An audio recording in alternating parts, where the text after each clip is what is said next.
তৃণমূলের নেতা খুন হয়ে গেল। যাদের দ্বারা খুন হলো পুলিশ তদন্ত করে যাদের ধরেছে তারা সবাই তৃণমূলের নেতা খুন। শওকতের বাঁয়ে ডাইনে সামনে পিছনে থাকে, আর শওকত মানে মুখ্যমন্ত্রী অত্যন্ত ঘনিষ্ঠ বোম্বাদিস, সেই শওকত, জেড ক্যাটেগরি সেই শওকত তৃণমূলের নেতা খুন। ধরা পড়ার আগে পর্যন্ত বলছিলেন যে সব বিরোধীদের কারবার, তৃণমূলের কোনো দায় নেই।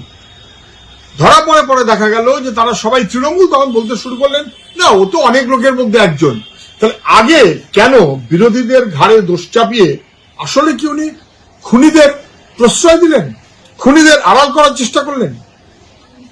আড়াল করেছিল যে মুখ্যমন্ত্রীর ঘনিষ্ঠ, তাকে কি হেফাজতে নিয়ে জেরা করবে, তদন্ত করবে?